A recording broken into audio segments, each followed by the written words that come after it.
भविष्य में एक समय ऐसा आएगा जब हम इंसान टाइप 2 सिविलाइजेशन बन जाएंगे और हमारे सौरमंडल के कई ग्रहों और उनके चंद्रमाओं पर हमारी मानव बस्तियां मौजूद होगी। लंबे खोज के बाद हमें जुपिटर और सैटर्न ग्रहों के कुछ ऐसे चंद्रमाओं के बारे में पता चला जहां मोटे बर्फ के नीचे मौजूद महासागरों पर किसी प्रकार का जीवन मौजूद हो सकता है। साथ ही हमें ये भी पता चला कि आज से कई बिलियन सालों पहले मंगल ग्रह पर लिक्विड वाटर के झील, नदियां और शायद किसी प्रकार का जीवन मौजूद था। वैज्ञानिकों को खोज के दौरान पता चला है कि हमारे पूरे सौरमंडल में पृथ्वी से सबसे ज्यादा मिलता जुलता एटमॉस्फेयर, नर्क कहे जाने वाले हमारे पड़ोसी वीनस ग्रह के बादलों पर मौजूद है। वीनस ग्रह के सरफेस से करीब 50 किलोमीटर ऊपर मौजूद एटमॉस्फेयर हमारे पृथ्वी ग्रह के अपर एटमॉस्फेयर से काफी मिलता जुलता है। ऐसे में कुछ वैज्ञानिकों का कहना है कि हम इंसानों को मंगल ग्रह से पहले वीनस ग्रह के बादलों पर मानव मिशन भेजना चाहिए। क्या शुक्र ग्रह कभी रहने लायक था? अगर हम बात करें शुक्र ग्रह की, तो इसे हमारे धरती का ट्विन भी माना जाता है, क्योंकि इन दोनों ग्रहों का आकार, मास और डेंसिटी लगभग एक समान है और दोनों ही ग्रह समान ऑर्बिट में सूर्य का चक्कर लगाते हैं। साथ ही वैज्ञानिकों के मुताबिक दोनों ही ग्रहों का जन्म एक ही टाइप के स्पेस बॉडीज और कॉम्पोजिशन से बना हुआ है। शुक्र ग्रह पर मिशन। शुरू में वैज्ञानिक की सोच थी कि पृथ्वी की तरह शुक्र ग्रह पर भी जीवन मौजूद हो सकता है या वहां जीवन के अनुकूल परिस्थितियां मौजूद हो सकती है। मगर जब 1960 और 70 के दशक में इस ग्रह पर कई अंतरिक्ष मिशन भेजे गए और इस ग्रह का नजदीक से अध्ययन किया, तो उन्हें ये पता चला कि भले ही पृथ्वी और शुक्र का इतिहास एक समान रहा हो, पर दोनों ही ग्रहों का वर्तमान बिल्कुल अलग है।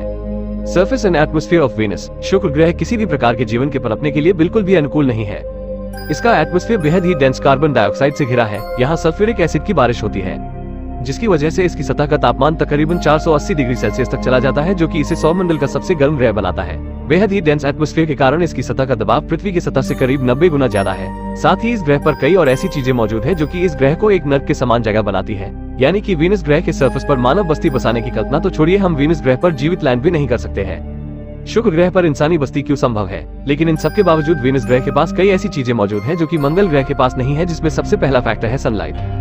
जब भी हम किसी दूसरे ग्रह या उसके चंद्रमा पर मानव कॉलोनी बसाने का सपना देखते हैं, तो उसमें सबसे बड़ी रुकावट होती है एनर्जी की। किसी दूसरे ग्रह तक जाने और वहां मानव बस्ती बसाने के लिए बेहद ही ज्यादा मात्रा में एनर्जी की जरूरत होती है। हमारे सौरमंडल में सबसे आसानी से मिलने वाला एनर्जी सोर्स है सनलाइट। वीनस ग्रह सूर्य के काफी नजदीक मौजूद है, जिसकी वजह से इसे मास की तुलना में करीब 3 गुना ज्यादा सनलाइट मिलती है। यानी कि हम वीनस ग्रह के ऑर्बिट में मौजूद रहकर केवल सनलाइट के जरिए ही अपने सभी एनर्जी रिक्वायरमेंट्स को पूरा कर सकते हैं। वही मंगल ग्रह पर सनलाइट बेहद ही कम होती है, जिसकी वजह से हमें अपने एनर्जी की जरूरतों को पूरा करने के लिए न्यूक्लियर एनर्जी और दूसरे एनर्जी सोर्सेज पर निर्भर रहना पड़ेगा। यहाँ पर दूसरा फैक्टर है ग्रेविटी। वीनस ग्रह की ग्रेविटी हमारे अर्थ के ग्रेविटी की तुलना में करीब 90% है, जो कि कोई बड़ा अंतर नहीं है। पर इसके विपरीत मंगल ग्रह की ग्रेविटी हमारे पृथ्वी की तुलना में केवल 38% ही है। ऐसे में मंगल ग्रह पर सफल लैंडिंग करना बेहद ही चुनौतीपूर्ण रहता है और इसी वजह से इंसानों द्वारा मंगल ग्रह पर भेजे गए आधे से ज्यादा मिशन असफल रहे हैं। साथ ही मंगल ग्रह पर रहने वाले एस्ट्रोनॉट्स को लो ग्रेविटी के चलते बोन और मसल लॉस जैसी दिक्कतों का सामना करना पड़ सकता है। यहाँ तीसरा फैक्टर है डिस्टेंस का। वीनस ग्रह मास की तुलना में हमारी धरती से आधी से भी कम दूरी पर मौजूद है। यानी कि जितने फ्यूल और संसाधनों का उपयोग करके हम मंगल ग्रह का एक चक्कर लगाएंगे, उतने में हम वीनस ग्रह के 2 चक्कर लगा सकते हैं। साथ ही वीनस ग्रह पर मौजूद रहकर हम बेहद ही आसानी से धरती तक कम्युनिकेशन कर सकते हैं। शुक्र ग्रह के बादलों पर जीवन। पर इन सारे फैक्टर्स का कोई मतलब नहीं बनता, क्योंकि अगर हम जीवित वीनस ग्रह के सरफेस पर लैंड ही नहीं कर सकते, तो वहां मानव बस्ती बसाने की कल्पना तो छोड़ ही दीजिए। पर यही वीनस ग्रह का सबसे मुख्य फैक्टर सामने आता है, उसका अपर एटमॉस्फेयर। वीनस का एटमॉस्फेयर मुख्य रूप से कार्बन डाइऑक्साइड और नाइट्रोजन से मिलकर बना हुआ है। साथ ही इसका एटमॉस्फेयर हमारे पृथ्वी की तुलना में काफी डेंस भी है। वैज्ञानिकों द्वारा किए गए अध्ययनों के अनुसार अगर पूरे सौरमंडल में पृथ्वी के समान कोई जगह मौजूद है, तो वो वीनस ग्रह के सरफेस से करीब 50 किलोमीटर ऊपर ट्रोपोस्फियर और मेसोस्फियर के बीच मौजूद बादल है। वीनस के एटमॉस्फेयर में मौजूद 50 किलोमीटर से लेकर 54 किलोमीटर का क्षेत्र हमारे धरती के एटमॉस्फेयर, प्रेशर और टेम्परेचर से काफी मिलता जुलता है। इस हाइट पर वीनस के सरफेस पर जला देने वाला 400 डिग्री सेल्सियस का टेम्परेचर घटकर 50 डिग्री सेल्सियस से भी कम हो जाता है, जो कि पृथ्वी के एवरेज टेम्परेचर से काफी मिलता जुलता है। साथ ही यहाँ का एटमॉस्फेरिक प्रेशर घटकर 1 स्टैंडर्ड एटमॉस्फेयर पर पहुंच जाता है, यानी हमारी धरती के एटमॉस्फेरिक प्रेशर के समान।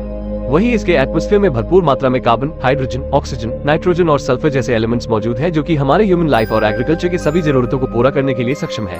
इसके अलावा वीनस ग्रह का डेंस एटमॉस्फेयर सूरज और दूसरे तारों से आने वाले खतरनाक अल्ट्रावायलेट रे से रक्षा करता है, जो कि किसी प्रकार के जीवन के पनपने के लिए काफी महत्वपूर्ण है। यानी सीधी भाषा में कहा जाए तो ये जगह हमारे पूरे सौरमंडल में धरती से परे जीवन के लिए सबसे उपयुक्त जगहों में से एक है। शुक्र ग्रह के बादलों पर इंसानी बस्ती। ऐसे में धरती पर मौजूद कुछ वैज्ञानिकों ने वीनस ग्रह के सरफेस से लगभग 50 किलोमीटर ऊपर एक फ्लोटिंग कॉलोनी की कल्पना की है। ये फ्लोटिंग कॉलोनी मुख्य रूप से एक विशाल बलून होगा, जिसमें नाइट्रोजन और जीवन के लिए जरूरी ऑक्सीजन गैसें मौजूद होगी। चूंकि ये गैसें कार्बन डाइऑक्साइड की तुलना में काफी हल्की होती है, जिसकी वजह से बिना कोई फ्यूल खत्म किए हम वीनस ग्रह के बादलों में तैर सकते हैं। साथ ही वीनस ग्रह के एटमॉस्फेयर में ह्यूमन लाइफ और एग्रीकल्चर को सपोर्ट करने लायक सभी एलिमेंट्स मौजूद हैं। पर इसके बावजूद भी आपको स्पेशल सूट्स के साथ ही अपने एयरक्राफ्ट से बाहर निकलना होगा, क्योंकि यहाँ मौजूद जहरीली गैसें केवल मिनटों में आपका दम घोट सकती है। अमेरिकी स्पेस एजेंसी नासा ने हैवक यानी high altitude Venus operational concept के नाम से एक फीजिबिलिटी मिशन पर काम करना शुरू किया है। जिसके अंतर्गत नासा वीनस ग्रह पर एक तरह का फ्लोटिंग बैलन भेजने की योजना पर काम कर रही है। शुरू में इन स्पेशल एयर बैलेंस के जरिए रोबोट्स को वीनस ग्रह के बादलों में भेजा जाएगा, जहां वे कुछ महीनों तक रहकर जरूरी डेटा और जानकारियां जुटाएंगे, जिनका उपयोग करते हुए भविष्य में मानव मिशन के अंतर्गत इंसानों को वीनस ग्रह के बादलों पर भेजा जाएगा। और अगर यह मिशन पूरी तरह सफल रहा तो वो दिन दूर नहीं जब वीनस ग्रह के बादलों पर एक पूरी इंसानी बस्ती तैर रही होगी। ये पल बेहद ही रोमांचक और अद्भुत होगा, जो कि आने वाले करीब 15 से 30 सालों में एक असलियत बन सकता है।